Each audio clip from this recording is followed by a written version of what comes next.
Ce qui me plaît le plus quand je vais voir les fromagers, c'est quand je rencontre des fromageries où c'est la 3e, 4e, 5e génération. Et il y a quand même une histoire à raconter. Il y a quand même des belles traditions qui perdurent grâce à ça. Mais là, c'est un peu la même chose.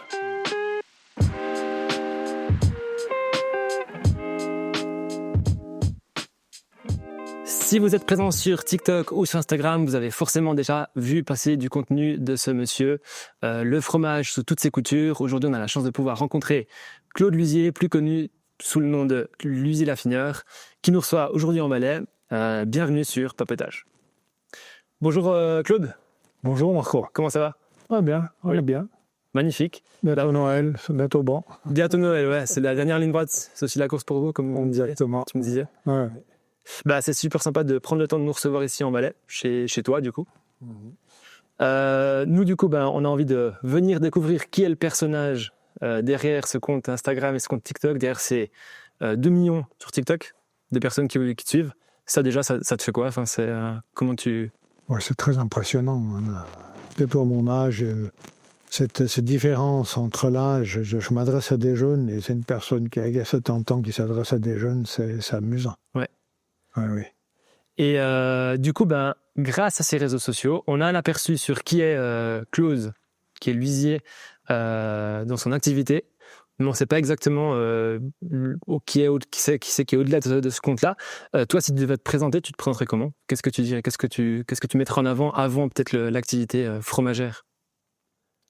Mais avant l'activité fromagère, moi, toute ma vie, j'ai recherché le bon produit dans ma nourriture.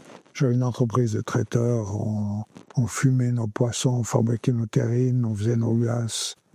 Donc, c'est toujours le meilleur produit. Et depuis tout petit, depuis l'âge de 6 ans, où je faisais la raclette dans le restaurant de mes parents, avec du fromage d'épage, c'était déjà... Et toute ma vie, ça a été comme ça.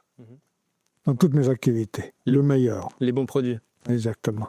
Et puis aujourd'hui, est-ce que c'est pour toi flatteur d'être considéré comme vraiment la référence du fromage en Suisse ou en Europe, ou est-ce que c'est un peu fatigant, ou est-ce que c'est un peu... Non, premièrement, c'est une fierté. Après, c'est un moyen de communication, un moyen de transmission. Quand on dit aujourd'hui, les jeunes ne s'intéressent pas du tout à la nourriture, c'est le McDo et compagnie. Et quand je vois les commentaires de ces gamins sur le réseau qui apprécient le fromage, il y est. On va parler après de cette thématique un peu de transmission. On s'est posé beaucoup de questions par rapport à ça. Du coup, toi, tu lis les commentaires qui te sont donnés? Pas tous, mais quand j'ai un moment, je parcours de temps en temps les commentaires. Ouais. Petite pause sur ce papotage. Vous êtes de plus en plus nombreux à regarder nos vidéos et ça nous fait vraiment plaisir. Merci beaucoup. On a remarqué un petit truc, c'est que 80% d'entre vous qui regardez nos vidéos ne sont pas abonnés à notre chaîne YouTube et à notre compte Instagram.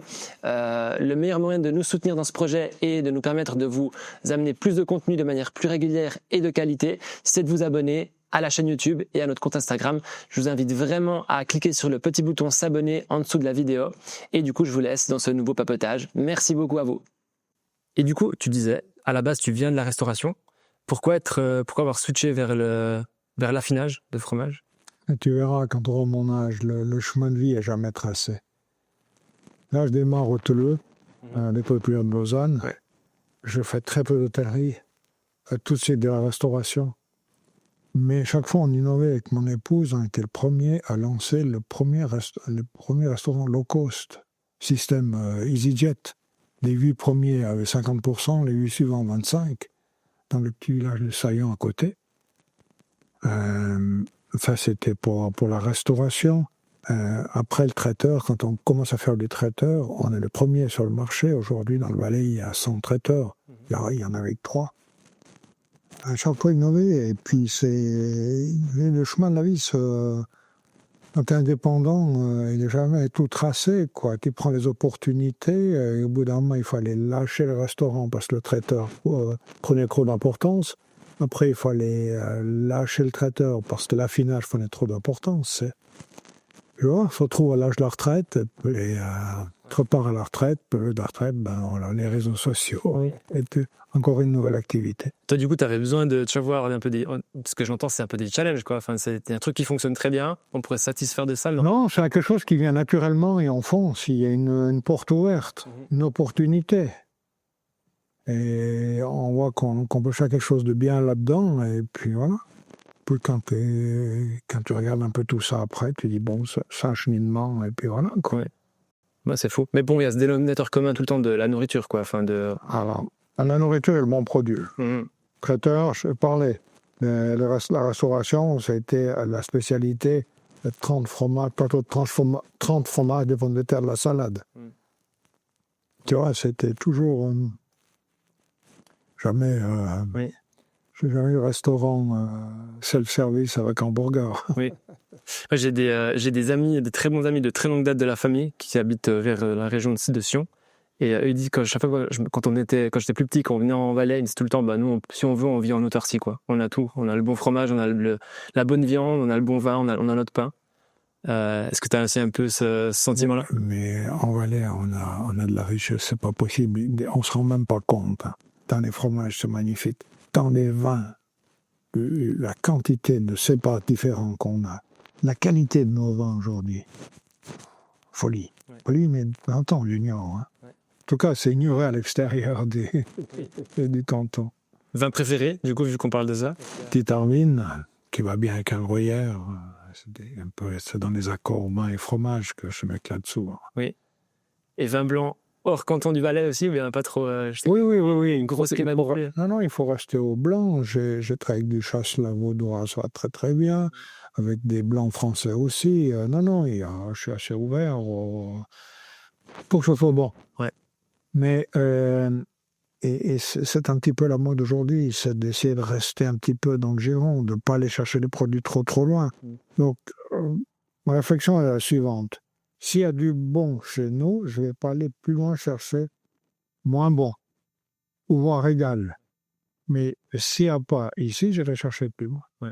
Et c'est ma même philosophie pour les fromages. Je cherche le fromage. Ce que je ne trouve pas ici, je vais le chercher à l'extérieur. Oui, on a vu qu'il y avait un sacré panel, effectivement. On va parler de ça tout à l'heure, du digital, de la société, de tout ce qui se passe actuellement. Mais on est dans un monde qui est de plus en plus global, où on a accès à tout hyper facilement. Est-ce que tu penses que ton métier d'affineur, il existera encore dans 50 ans? Alors, déjà, on sait qu'il n'est pas du tout connu. Si on voulait compter le nombre d'affineurs, peut-être quelques dizaines sur la Suisse. Donc, ce qui va se développer, on a une civilisation à deux voies, un petit peu. Il y a les gens qui cherchent les trucs de masse, et puis de plus en plus de gens qui cherchent les bonnes choses, et c'est là qu'on va retrouver l'affineur qui prend les produits puis les amène à maturité. Ouais. Oui, effectivement, par rapport à ce que tu dis, on parle souvent de toi en tant que fromager, mais en fait, c'est pas du tout. C'est quand même deux métiers différents. Oui, moi je ne fabrique pas. Moi j'ai suivi un cours de fromager en 1995. J'ai fabriqué pendant le cours. C'était pour voir comment vit un fromage, comment fabriquer un fromage. Mais j'ai toujours fait que de l'affinage. Et du coup, nous, ce qui est un truc qui nous touche beaucoup et qui nous intéresse ici beaucoup, c'est cet aspect authentique, les traditions, la culture. On voit que tout devient de nouveau de plus en plus global et il y a peut-être des traditions qui se perdent. Comment on peut faire pour garder un maximum nos traditions, les bons produits, faire les choses bien pour le futur? C'est un point d'interrogation. Je pense qu'il faut communiquer, il faut faire ce que je fais en mettant en valeur les bonnes choses et on arrivera à convaincre les gens. Mais ça reste une niche, certainement. D'abord, dans tout ce qui est nourriture, la première chose, il faut nourrir la population. Donc, quand on dit nourrir la population, on a aussi besoin de l'industrie. Même si des fois, l'industrie pourrait faire mieux. Du coup, est-ce qu'il y a un peu un combat avec tout ce que les gros produits, la grosse distribution, les grosses marques? On ne travaille pas avec. Je veux dire, j'en goûte de temps en temps. Je trouve que ça pourrait être meilleur parce qu'ils ont tous les moyens pour faire très mal. Et ils ont la chimie à disposition. Quand la chimie, on peut faire très belles choses. Souvent, c'est moyen. Ouais. Et toi, tu fais partie d'une génération où on prenait le temps de faire les choses comme différemment. où on prenait le plus de temps de faire les choses bien, de respecter certains processus, de travailler d'une certaine manière. Tu es ancré aussi dans une région qui est hyper authentique. Tu penses quoi de notre mode de vie actuel, du fait que tout va très vite, tout est accessible, tout est livré le jour même ou le jour d'après? Ce qui a changé dans le travail, j'ai 70 ans maintenant, en 50 ans d'activité, le travail n'a pas changé, c'est toujours un petit peu à la bourre. Ce qui a changé, c'est les moyens de communication. C'est qu'aujourd'hui, on a l'information tout de suite. Et ça, c'est un gain de temps pas possible.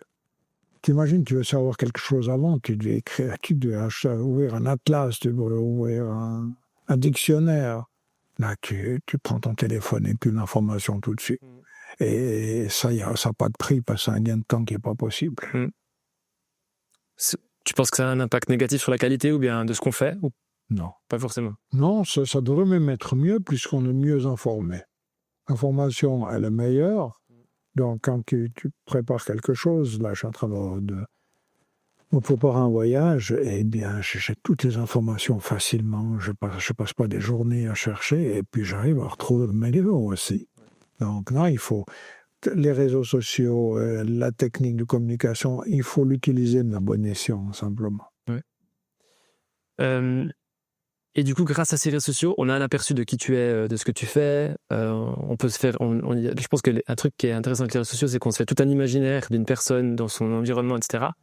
On te connaît, toi, aujourd'hui, dans ta soixantaine, septantaine, mais Claude Luzier, dans son enfance ou dans son adolescence, c'était qui? Il ressemblait à quoi? Qu'est-ce qu'il faisait? Si on prend depuis l'enfant, je l'ai déjà dit, hein, c'était toujours quand tes parents ont un restaurant, tu leur donnes un coup de main. Donc, toujours dans la restauration, dans la nourriture. Après l'école hôtelière, tu continues là-dedans. J'ai toujours été passionné de nourriture. Je faisais à l'école hôtelière le stage de service. L'après-midi, j'allais voir ce qui se passait en cuisine. Je faisais un stage en Allemagne d'administration. Je vais voir une cuisine. Ça m'a toujours passionné, la nourriture. Donc, c'est ça. Parallèlement, il y a la famille. 40 ans de mariage, ça se chiffre. 3 enfants, 5 petits-enfants. Ça, c'est peut-être le plus important pour moi. Le travail, les passions, c'est peanuts. Ouais. Et puis, parallèlement, pour tenir le coup avec la charge de travail, c'est beaucoup de sport. Depuis tout petit, hein, ça veut dire tennis, ça veut dire VTT, ça veut dire natation, ski alpinisme. Okay. Et toujours parallèlement au travail, ce qui m'a permis de tenir le coup comme qu'il y avait de trop fortes charges de travail, quoi. Donc, tu arrives à concilier l'entreprise, la famille, le sport. Mais le sport était, je dirais que c'est lié à l'activité du travail, c'est une nécessité. Mm-hmm. Pour réussir dans le travail, il faut avoir une activité sportive pour être bien. Toi, ça t'a amené quoi? Enfin, t'arrives à... J'arrive à décharger. Et puis aujourd'hui, le sport, je continue intensivement, quand même un peu moins, mais quand même toujours. VTT, natation, un peu de planche à voile, du ski alpinisme. Pourquoi je continue? Parce qu'on vit beaucoup plus vieux. Et finalement, si on peut passer encore quelques années en bonne santé, en forme, tant mieux. Mais c'est avec le sport. On n'est jamais à l'abri d'un pépin. Hein. Mais si on peut mettre ces atouts-là de côté pour être bien et passer de belles années de retraite, il faut le faire. C'est incroyable. Du coup, c'est-à-dire que tu fais environ comme ça, d'heures de sport par semaine, là, c'est... Moi, je dirais en moyenne 6 heures de sport par semaine. Ouais. Ah, c'est fou. Si tu veux, c'est chaque 2 jours, 2 heures. Donc, c'est soit que je en VTT, soit que je nage, soit que... Là, dès que l'hiver est arrivé, c'est des pots de faux. Pas énormément, 1h30. Bon, tu as la buvette, tu bois ton apéro et tu redescends, mais tu as fait 1h30 d'effort. Incroyable. Ouais. Ça, c'est un truc que j'aurais pas... Non, c'est un conseil que je peux te donner. Pour rester en bonne santé, il n'y a rien tel que ça, de bouger. Puis ça permet de s'évader. Moi, souvent, quand je faisais du sport beaucoup plus intensif, la batterie des glaciers, à l'entraînement, quand tu fais 2-3 heures d'entraînement, à ce moment que tu es tranquille, là, puis que tu montes, ben, ça te permet de réfléchir, ça te permet de... C'est méditatif. Exactement. Donc, tu as fait la patrouille des glaciers? Oui, la petite, hein, j'ai fait 2 fois la petite. Ok. Wow. Pas fait la grande, c'était trop, ça. Ouais. Ça, c'est un truc que j'adorerais faire, mais ouais, bon, faut être sacré bon skieur, quoi. Ouais. Incroyable, ça, j'étais pas au courant. On a appris quelque chose. Et du coup, est-ce qu'il y a une période de ta vie qui te manque? Est-ce que, là, tu parlais de l'âge avant. Est-ce qu'il y a un moment, une période où tu t'es dit, en fait, là c'était cool, là, ou c'était différent Non, chaque période a été belle. Celle que je vis actuellement est magnifique, parce qu'avec les réseaux sociaux, ça me permet de voyager. J'ai 2 activités maintenant, c'est de communiquer avec les réseaux sociaux et puis rechercher les meilleurs produits à travers l'Europe. Donc ça me fait voyager et ça peut aussi rencontrer des gens qui sont vrais. Pour le calendrier de l'Avent, il y a un mois en arrière, on est allé voir le fabricant de langres, une famille depuis 4 générations. Maintenant, c'est le papa qui arrive à la retraite, la fille qui reprend, puis ce sont des vrais qui fabriquent le fromage, mais qui ont le soin depuis l'herbe, les vaches, le lait, jusqu'à la fabrication du fromage. C'est des choses qui valent de l'or, hein, ces rencontres-là. C'est plus du tourisme, ça, c'est vraiment de la rencontre de gens passionnés, c'est beau. Quand je vais au Vietnam et puis que je rencontre cette personne qui est un peu handicapée, qui a à peu près mon âge, tu as cette entreprise qui a 40 employés, mais 40 employés handicapés, il fait du recyclage d'handicapés, qui me raconte qu'il y a 40 ans en arrière, il voulait fabriquer du fromage à raclette, il est parti, le premier en Suisse était trop compliqué, il est parti aux États-Unis, un fromager suisse lui apprend à faire la raclette, il me fait visiter sa cave, je croyais que j'étais dans la mienne, c'était la cave bouteille avec les fromages, de belles choses, oui, c'est de belles rencontres de la vie. À l'autre bout du monde, quoi. Oui, à l'autre bout du monde, en plus au Japon, au nord du Japon. Tu te rends compte? Ouais, mais j'ai vu la vidéo. T'as vu avec Louis Sam? Ouais, c'est dingue. Mais c'est cool de voir, c'est beau de voir que ça existe encore et que c'est pas impossible, quoi. Enfin. Ouais. Du coup, si tu parlais avant de l'école de Lausanne, de l'école hôtelière de Lausanne, est-ce que toi, il y a quelque chose dont tu te souviens de ta période d'étudiant ou un truc qui t'est resté et qui t'a vraiment servi tout au long de ta carrière, au niveau pro, au niveau perso aussi peut-être, hein? Au niveau personnel, l'école hôtelière de Lausanne, c'était quelque chose dans les années 70. C'était plus orienté hôtellerie pure, ça a changé maintenant, mais c'était par rapport à l'université. À l'université, on va au cours et on se tire. Nous, à l'école hôtelière, qui déjeunait ensemble, repas de midi, repas du soir, après on rentrait chacun chez soi. Donc, chacun avait une chambre à Lausanne, quoi. On fait des amitiés. C'est des amitiés que j'ai encore aujourd'hui.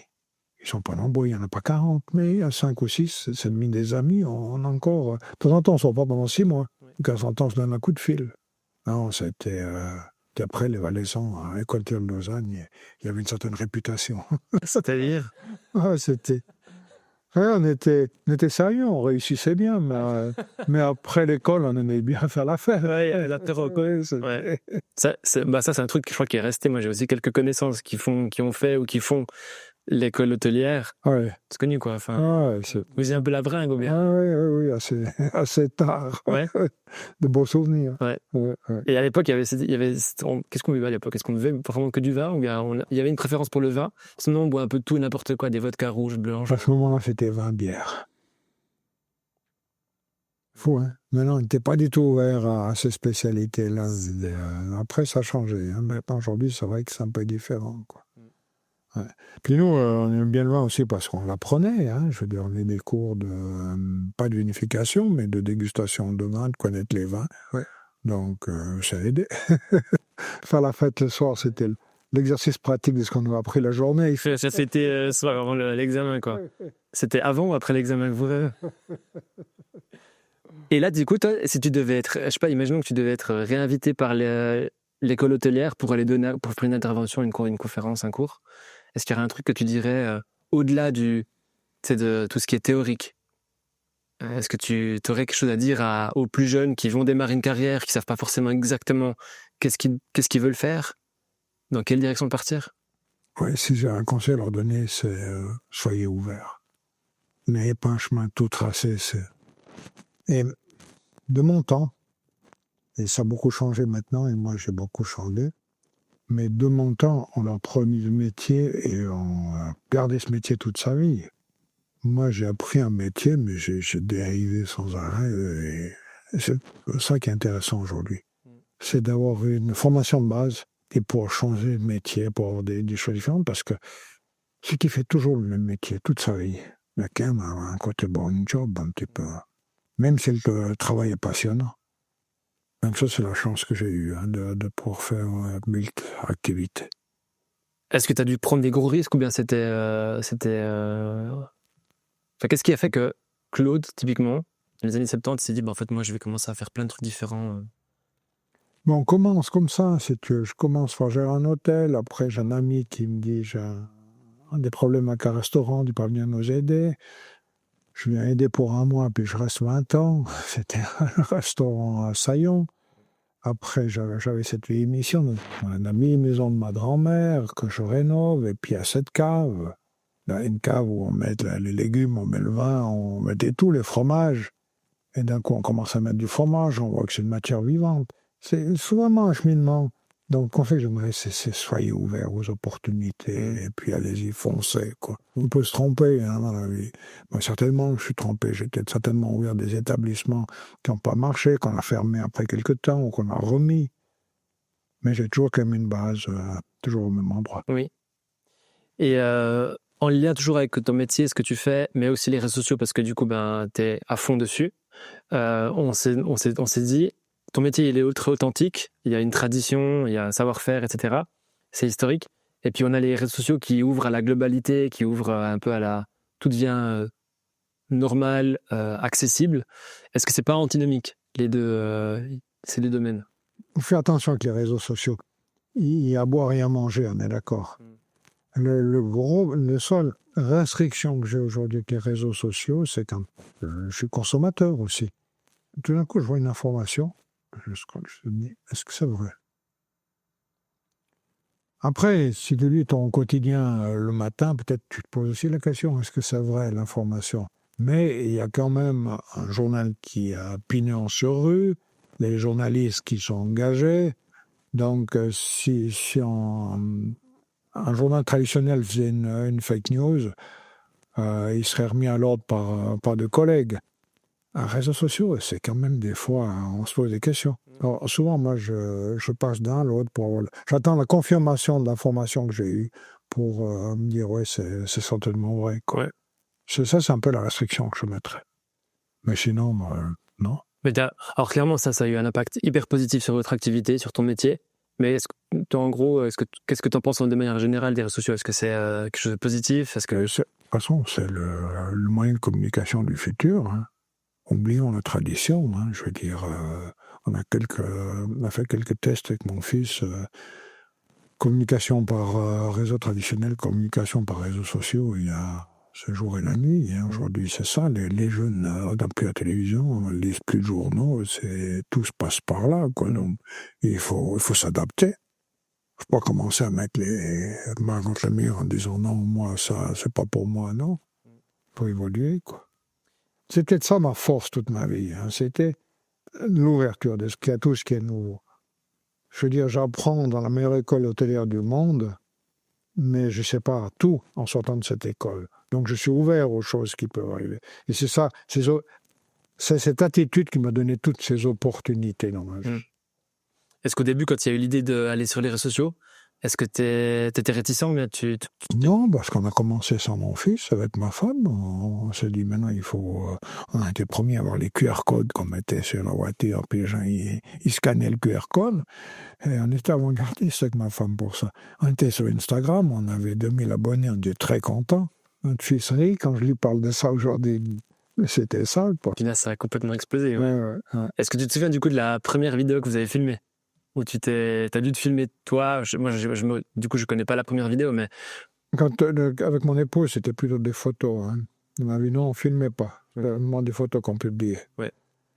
Puis après, la première vidéo, c'était avec mon fils. Mais lui, à ce moment-là, Il filmait, puis c'est le montage. Aujourd'hui, il filme et il vient avec moi. Et puis on fait c'est très beau, complicité père-fils, j'en suis très fier. Ça, on va en parler, ouais. C'est un truc hyper intéressant. Mais du coup, la première vidéo, est-ce que tu étais à l'aise ou tu t'es dit, mais qu'est-ce qui se passe là? On est en train de me filmer? Ah non, mais moi, ça m'a jamais... Je l'ai toujours fait facilement parce que, imagine que moi, j'ai fait des présentations fromage et vin, des soirées pour 100, 200, 300, 400, 500 personnes. Donc, parler en public, ça vient naturellement. Quoi. J'ai pas de... Ben, tu vois, là, on fait un entretien, il y a les caméras autour de nous, ça me dérange pas du tout, je l'ignore complètement. Si tu veux, et c'est pas de naissance. Ça s'apprend. Je pense que quand j'avais 20 ans, parler en public, c'était pas inné. C'est devenu beaucoup plus tard, si tu veux. Peut-être la sagesse des mages, je sais pas. Je sais pas non plus, mais on s'est posé la question et on s'est dit, est-ce que c'est une question, est-ce qu'il y a des gènes particulières? Parce que ton fils, moi aussi, je le suivais sur YouTube, dans sa chaîne Kaizen Lane, à l'époque. Et en fait, c'est aussi cette aisance-là d'être à l'aise devant la caméra, de raconter des trucs qui sont totalement intéressants et qui amènent beaucoup de valeur ajoutée aux gens qui consomment. Donc, il y a quelque chose quand même, non? Oui, mais je le fais naturellement. Et tous les interviews télévision, que je fais radio-télévision, ça se passe toujours comme ça. Mais sache que les vidéos qu'on fait en cave, c'est 99% du one-shot. Il n'y a jamais on fait jamais un deuxième, quoi. On y va, on discute, et puis on tape la discussion et allons-y, quoi. Ouais. Et puis ça se passe bien, quoi. Bon. Il est là. Mais ça se voit que c'est naturel. Je pense que c'est ça qui fait aussi le succès. Hein, c'est que ça se fait naturellement, c'est vrai. C'est pas des fake news, c'est pas on vend pas. Très attention quand on dit on vend pas. On met en avant des produits. Le résultat, ça nous permet de vendre quand même. Le but premier, quand on a commencé, c'était ça. Qu'on dit, ça va un peu plus loin. Pour moi, c'est quand même une transmission de coutumes, une transmission d'histoire. Je fais des recherches historiques aujourd'hui, je vais jusqu'au Moyen-Âge, pour savoir comment ça a évolué, pourquoi ces fromages étaient... Les fromages français, au Moyen-Âge, avaient très mauvaise réputation. En 1400, il y a un médecin italien qui fait un livre pour convaincre ses amis médecins que le fromage est bon pour la santé. Donc, je suis en pleine recherche de comment ça a évolué pour le stade aujourd'hui. On n'a plus des produits de qualité.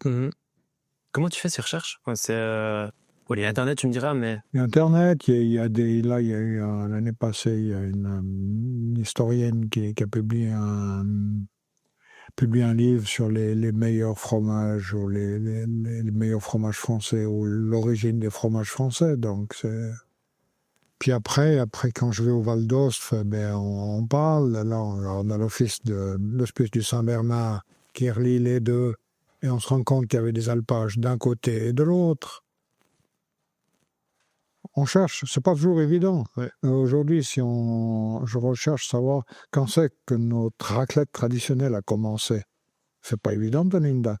Quand je parle traditionnel, c'est la demi-pièce de fromage. Hein. C'est pas évident de donner une date, quoi. Ouais. Mais est-ce que ça, typiquement, à la base, c'était fait pour faire de la raclette, ou est-ce que c'était un fromage qui était simplement... Alors, si tu veux, dans le fromage, dans l'histoire, dans ces années 1400, c'était la tradition de griller du fromage. Ils appelaient ça griller du fromage. Donc la fonte de fromage était déjà très répandue. Par contre, de prendre une demi-pièce, de la mettre près du feu et de racler comme ça, à mon avis, elle est très récente. C'est le début du siècle passé. Ok. Même si je n'ai pas la preuve complète encore. Ouais, ça doit être hyper compliqué à... Oui, je m'attache à une chose, si tu veux, l'école d'agriculture de Châteauneuf qui formait et qui forme toujours les fromagers valaisans. On leur disait que pour faire une bonne raclette, il fallait 15 kilos. Une pièce aujourd'hui, ça a 4,5 kg, 5 kilos. Donc une demi-pièce, tu as 2 kilos dans les mains. Une pièce de 15 kilos, tu as 7,5 kg. Tu ne vas pas les 7,5 kg mettre près du feu puis faire une raclette, sinon tu fais pour toute la famille. Donc je me dis, Et ça, c'était l'ancêtre qui donnait en 1920. Donc, tu vois que c'est pas si vieux que ça. Ouais. Toi, dans ta famille, tu es le premier, parce que je sais que vous êtes une famille de restaurateurs, mais tu es le premier à faire de l'affinage ou du fromage, ou bien? Oui. Non. Moi, j'ai mon ancêtre, non, je ne sais plus son prénom, Luisier de Sarrier, Val-de-Bagne. En 1760, il part de Bagne pour venir ici à Lettron fabriquer du fromage. Ça, c'est mon ancêtre. Wow. Mais je l'ai su, je le sais déjà depuis 20 ans d'affinage. Quand mon épouse cherchait un peu nos origines et tout ça, me dit que lui, il est descendu de Sarrier pour venir faire du fromage. C'est dingue, hein. C'est amusant. Hein. Ouais. Mais là, du coup, vous avez tout un arbre généalogique. Parce que 1700, ça date, quoi. Ouais, on a réussi à faire les liens, quoi. Ouais, magnifique. Et du coup, la marque Luisier, l'affineur, avant Instagram, avant TikTok, ça ressemble à quoi? Avant toute cette... C'est un logo. C'est un logo Luisier, un affineur pour la chaîne Manor. Finalement, on faisait... Avant, nos fils rentrent en entreprise, notre clientèle, c'était la chaîne Manor pour toute la Suisse et les restaurants de qualité. Ouais. Bon, il n'y a jamais eu de boutique de fromage, on n'a jamais vendu du fromage directement depuis une boutique. Ah, donc le Manor, c'était déjà avant le Ah oui, côté... il y a bientôt 20 ans maintenant. Ouais. Ouais. Ok. Et du coup, comment rester authentique à l'heure du digital, à l'heure où on montre de plus en plus, où aussi d'autres peut-être cultures, pays essaient de répliquer ce qui se fait dans un autre pays. Typiquement, ce qu'on fait en Suisse, est-ce que c'est répliqué peut-être en Asie, aux États-Unis, etc. Comment on fait pour garder cette authenticité et puis la faire perdurer un maximum? Il faut être vrai puis faire le meilleur. Je donne l'exemple de la raclette. Aujourd'hui, la raclette, c'est un produit qui est connu dans le monde entier. Et pour moi, le meilleur reste le fromage à raclette d'alpage du Valais. Et c'est pas par chauvinisme que je te dis ça. C'est pour avoir testé. Des fromages de toutes sortes de pays, des fromages laiteries, des fromages d'alpage, des fromages de chèvre, de brebis. Je reviens toujours quand je veux le top qualité, c'est dans l'alpage du Valais. Donc, la tradition, elle est là, puisque c'est la raclette, c'est la tradition, c'est le Valais. Mais en restant les meilleurs, on va perpétuer cette tradition. Même si partout dans le monde, on va trouver de la raclette, tant mieux, ça va se connaître. Sous forme de raclonnette. Moindre mal. Ouais. Mais est-ce que ça t'arrive quand même de faire des raclonettes, toi, Non, on le teste régulièrement, raclonnette. Ça va, on perd un petit peu de qualité. Quand tu prends un petit morceau de fromage avec une force de chauffe forte, le fromage va fondre assez rapidement et on perd un peu de qualité. Ça, je te parle, c'est quand tu fais la raclonnette avec le feu dessus. Par contre, tu fais la raclonnette avec des bougies dessous, où ça fond tout tranquillement. Ça là aussi, hein. C'est convivial. Tu vois. Non, je ne suis pas un ayatollah, moi, de la vraie raclette seule avec la demi-pièce, un point c'est tout, de 4,5 kg. Qui sait qu'il y a encore une famille avec 6 enfants pour faire une raclette avec un fromage de 2 kg. Tu vois. Maintenant, on a développé un fromage de petite taille de 2 kg. La moitié à kilo, ça correspond à la famille actuelle. C'est toi qui as inventé ça, c'est juste. Hein. Ouais. Il y en a qui faisaient déjà, mais qui a commercialisé ça à grande échelle, ce bras. Incroyable. Et du coup, tu l'as dit avant, mais ça c'est un truc qu'on voulait aborder. La présence sur les réseaux sociaux, ça t'a amené à travailler avec ton fils directement. Oui. Et du coup, il y a une sacrée complicité là. Non, je crois que ça transparaît dans nos réseaux sociaux. Et ça nous fait plaisir. On part une semaine en Grèce pour le calendrier de l'Avent. On prend pas le monteur avec nous, on est que les deux. Et on vit un moment sympathique et intense ensemble. Et pour un père d'avoir son fils et puis d'être sur la même longueur d'onde non, c'est un rêve. Hein, un rêve. Et une fierté aussi. Hein, que notre fils reprenne, c'est bien. Sinon, on était au stade où on arrêtait tout. Hein. Juste avant les réseaux sociaux? Non, au départ, tu vois, j'arrive à 65 ans, je me dis maintenant, les enfants ne s'intéressent pas. On arrête. On a des appartements, on va utiliser des caves pour les locataires des appartements, puis on s'arrête là. Puis c'est à ce moment-là que notre fils arrive dans l'entreprise et puis que tout change, quoi. C'est la retraite. Ouais. On l'oublie. Ouais. C'est pas quand. en stand-by pour l'instant, ouais. Ouais. relativement, parce que je m'occupe plus du tout de la gestion journalière de l'entreprise. Mais est-ce que tu aurais envie d'aller à la retraite? De dire à la retraite, je fais plus rien? Alors moi, ce qui m'intéresse à la retraite, c'est de faire ce que j'ai envie de faire, surtout. Tu vois. Tout en voyageant, j'ai toujours adoré beaucoup voyager. Continuer à voyager et faire ces choses-là pendant que ça va. Non, c'est... Moi, la retraite à rien faire, je n'imagine pas. Et je vois un petit peu les gens qui arrivent à la retraite et qui ont un métier, qui arrêtent ce métier et qui n'avaient pas d'autres activités. C'est horrible. Ils s'emmerdent à longueur de journée, quoi. Oui. On est loin de là. J'aimerais m'emmerder un peu plus. Ouais. Il n'y a pas courir dans tous les sens pour des podcasts. Mais oui, ça, c'est justement, les gens qui préparent pas forcément le terrain ou qui s'arrêtent d'un jour. Puis souvent, les indépendants ou les entrepreneurs, ils ont beaucoup de mal aussi à s'arrêter, à quitter l'activité. Ça doit pas être simple aussi. Nous, on l'a fait sans problème. Tu as raison. J'ai des collègues ou des connaissances qui, arrivant à la retraite, ne lâchent pas, n'arrivent pas à lâcher aux enfants. C'est catastrophique parce que les enfants ont des idées. Imagine. Ce que me dit mon fils, et le compliment qu'il me donne mon épouse et moi, c'est de l'avoir laissé foncer. Je l'arrive, vas-y, plein poids, tu peux y aller.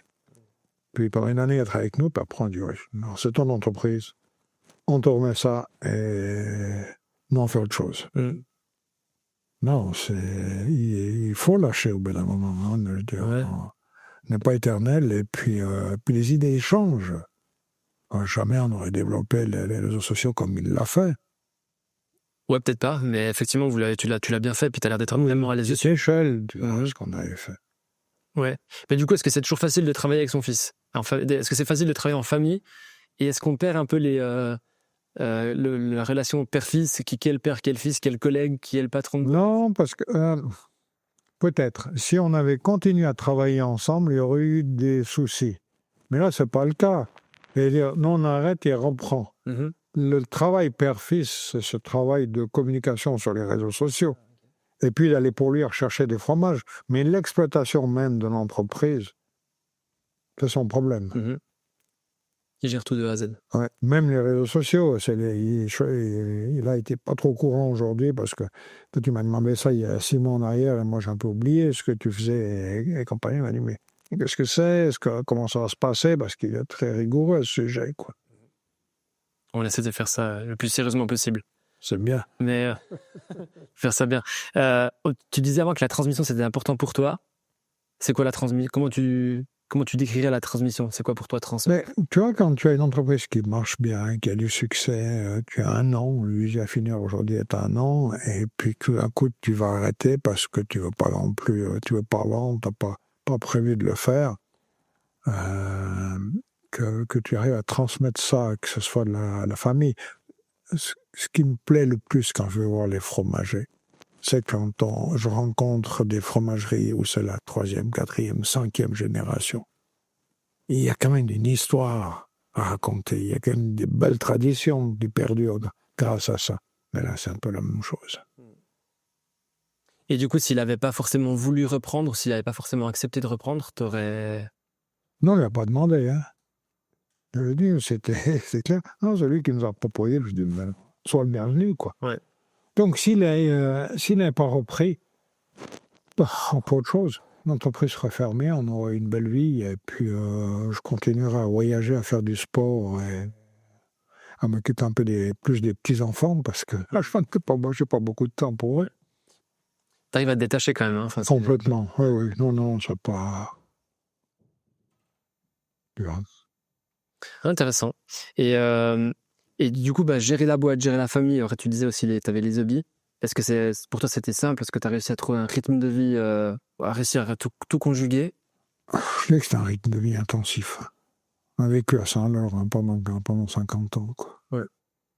Et c'est amusant parce que là, je commence à faire l'hôtellerie. Bon, l'hôtellerie, c'est un petit hôtel. Ouais, là, c'était pas trop... c'est tranquille, je dirais. Ouais, tu fais de la restauration, je pense, c'est le pire. Parce qu'en restaurant, tu sais jamais combien de personnes tu vas avoir qui vont venir manger le soir. Alors, un soir, tu as 10 personnes. Un soir, tu as 40. Puis quand tu as 40, tu as le même personnel. Et tu as un stress pas possible. Donc, quand je passe de la restauration au traiteur, je me dis, là, ça va changer et ça change. Parce que là, tout est réservé. Le lundi matin, puis c'est le travail toute la semaine. Le seul stress que j'avais, c'est que chaque week-end, il y avait des mariages. Et puis le mariage, tu ne peux pas réussir à 80%, c'est du 100%. C'est l'événement de la vie d'un couple. Donc le repas doit être 100%. Tu es traiteur, tu prends un véhicule de livraison, tu pars sur les routes. Est-ce que tu n'as pas oublié quelque chose? Donc, même si je n'étais pas sur les lieux, parce qu'on avait 4 cuisiniers à ce moment-là, donc un mariage par cuisinier, mais chaque samedi soir, jusqu'à 23h, j'avais une tension de dire tout est bon. Puis quand j'avais le téléphone à 23h, tout s'est très bien passé. On est bon. Tu relâches. Très bien. Ouais. Tu vois. Puis après, tu passes à l'affinage du fromage. Là, t'es tranquille. Si le fromage ne va pas, tu le changes. Puis ça s'arrête là. Ouais. Tu vois. Ouais. Et au point de vue stress, c'est quand même la dernière activité qui était la moins stressante. Tu vois. Dans la restauration puis dans le traiteur, tu as toujours été gérant de la boîte ou est-ce que le Claude était en cuisine? C'est ça ma question. Oui, très souvent. Ah ouais? Oui, très souvent. Mais par contre, moi, toute ma vie, j'ai été 2 ans employé. Oui, 2 ans. Et sont tout le reste du temps? Toujours indépendant. Ouais. Mais ma grande force, c'était, je t'en ai parlé, on dit qu'à l'école hôtelière, je m'intéressais à la restauration. Et dans un hôtel, c'est le point le plus difficile, c'est de gérer la cuisine. Et comme je m'intéressais beaucoup toujours, que j'ai appris, mes cuisiniers, s'ils n'allaient pas, ben, je mettais le tablier. Tu vois. Et après, ça, je l'ai fait quand j'avais un hôtel, où tout d'un coup, j'avais un problème avec un cuisinier, où j'enlevais le tablier, prêtez-le-moi, moi je vous remplace. Ouais. Il se calme rapidement. Ouais. Après, en restauration, la même chose. En restauration, c'était plus pour les coups de feu que je venais donner un coup de main. Puis en traiteur, bien, c'est quand il y avait les grands événements. Quand on a des événements de 1000 personnes, il fallait quand même mettre la main à la pâte. Donc, affineur de fromage, mais aussi, si on te met en cuisine, t'es à l'aise, quoi. Enfin, oui, sans être cuisinier de profession. T'aimes bien. Moi, j'ai commencé avec une matu classique, tu vois, latin langue. Donc, c'est loin de la cuisine. Ouais. Et du coup, c'est quoi que tu adores cuisiner? Ce serait quoi si tu devais inviter 10 personnes? C'est-à-dire qu'à la maison, c'est moi qui cuisine. La force, c'est d'être très rapide avec ça. Tu vois. Tu fais à manger pour 2 en 5-7, c'est ma femme qui cuisine. Il lui faut 3/4 d'heure pour faire le repas.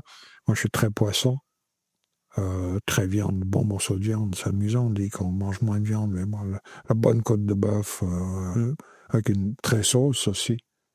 Je suis assez traditionnel dans la cuisine. Ouais. Comment ça va refaire avec toute cette histoire de fromage, de viande? Pas viande. Et je me suis posé aussi la question, est-ce que tu aurais pu faire autre chose que de l'affinage? Parce que de nouveau, je reviens à mon exemple de mes amis de V, où ils font de la viande séchée, ils font du fromage, ils font du vin. Est-ce que tu aurais pu faire autre chose? Typiquement, devenir viticulteur? Je suis propriétaire de vigne, tu vois. C'est la tradition en Valais. L'hérite d'une vigne, tu ne la vends pas. Donc, qu'est-ce que j'ai fait? Je ne l'ai pas louée. Mais au début, je la travaillais. Puis après, je me suis rendu compte que je n'arrivais pas à tout faire. Ouais. Donc aujourd'hui, c'est 2 encaveurs différents. J'ai 2 vignes qui s'occupent de ma vigne, qui vinifient et qui me donnent le résultat final. Ils me donnent le vin. Donc oui, ça aurait pu tourner que je devienne propriétaire encaveur, comme on appelle chez nous, puis qu'aujourd'hui, je serais peut-être influenceur dans le vin. Ouais. Sait-on jamais. Mais ça pourrait devenir un autre créneau. Puis ça serait peut-être une grande solution pour le vin aujourd'hui en Suisse, parce que la viticulture suisse souffre. Les ventes de vin sont en baisse. C'est un problème qui fait souci un peu. Pourquoi, à ton avis? Peut-être qu'on boit moins de vin. Tu me disais, les jeunes cherchent plus des alcools, cherchent plus des choses comme ça. On boit moins de vin aussi parce qu'il y a des restrictions. On ne peut plus, avec les contrôles de police, et c'est quand même beaucoup plus strict qu'autrefois. Avec ça, les quantités diminuent.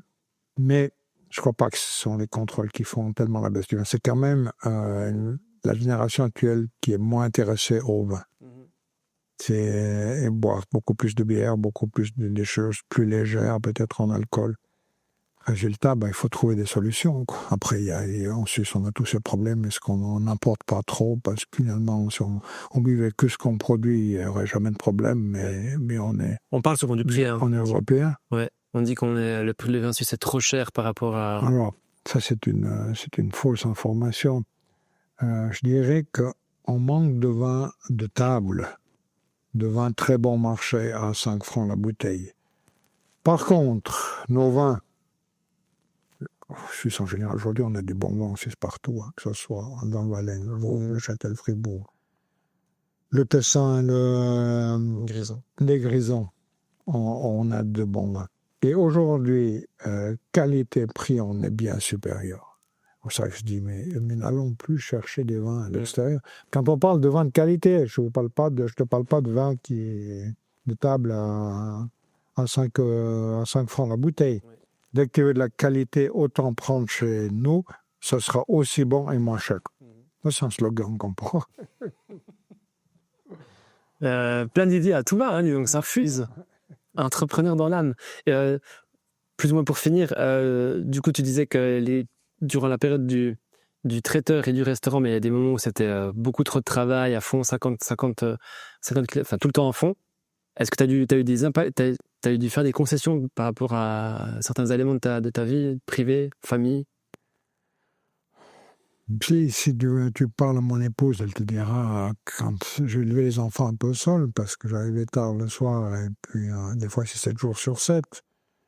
Mais le fait aussi qu'on avait quand même notre bureau à la maison, les enfants petits, je les voyais quand même. Non, moi j'ai pas le sentiment. Souvent on parle des gens, j'ai pas vu grandir mes enfants. Non, mais j'ai vu grandir mes enfants. Je veux dire, il y a tout sport parce que je les embrigadais. Et puis tout petit, il allait faire du sport, les enfants venaient avec, quoi. Le ski, il a appris à skier avec moi, le VTT, la même chose. Oui. Incroyable. Sacrée histoire, en tout cas, Claude. Jolie vie. Ouais, ben oui. Est-ce que du coup, toi, tu conseillerais à tout le monde de vraiment travailler, enfin, de se donner à fond, ou est-ce qu'il faut quand même prendre le temps de pas toujours dédier 100% de son temps à... Non. Il y a plusieurs phénomènes. On se rend compte déjà aujourd'hui que peut-être dans le futur, il y aura moins de travail parce que les robots vont prendre un petit peu la place. On en parlait il y a 40 ans en arrière, mais aujourd'hui, on sent que ça devient... Non, on imagine, le pire travail ici, c'est de laver les fromages. Tu travailles à 93% d'humidité, c'est vraiment un boring job, c'est pas très, très, très intéressant. Mais peut-être qu'un jour, c'est un robot qui prend le fromage. Ça existe, les robots pour les grandes caves. Quand je te parle d'un robot humanoïde qui prend le fromage puis qui lave, parce que les caves sont tellement petites que ce ne serait pas possible d'avoir une grande machine. Pour dire qu'on évolue donc, il y a certainement moins de travail.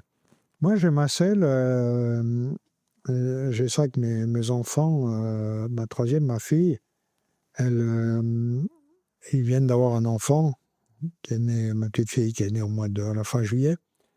Ils vont prendre 80-80 tous les deux. Ce qui permet quand même d'avoir une vie agréable. Hein. Tu vois, l'équilibre entre vie de famille et travail. Par contre, ce sont des employés. Si tu es patron et que tu fais du 80, le patron, ce qu'il pourrait faire, c'est peut-être baisser son activité quand il a... Parce que patron, tu ne sais jamais de quoi demain est fait. Oui, effectivement. Le salaire, il ne tombe pas à la fin du mois. Hein. C'est toi qui dois le créer, ce salaire. Donc, moi, tu as énormément de travail. Tu te dis, c'est ça mis de côté pour l'année suivante. Puis après, tu commences l'année, janvier, février, il n'y a pas de monde, ça commence. Moi, j'ai souvent, début d'année, un petit peu ce problème. Puis après, ça passe. Mais tu vois, donc, c'est difficile de dire maintenant, je baisse la voilure. En tant que patron, en tant qu'employé, à mon avis, c'est une très bonne chose que surtout les couples puissent faire du 80%. Oui, puis je vais avec ça. Voilà, merci beaucoup d'avoir suivi ce papotage avec Claude. Si la conversation avec Claude Lusier vous a plu, n'hésitez pas vraiment à laisser un commentaire, surtout à vous abonner à la chaîne et à la partager auprès de votre entourage. Ça nous permet vraiment de vous proposer de nouvelles vidéos très bientôt avec des autres personnalités de Suisse. À bientôt, merci beaucoup.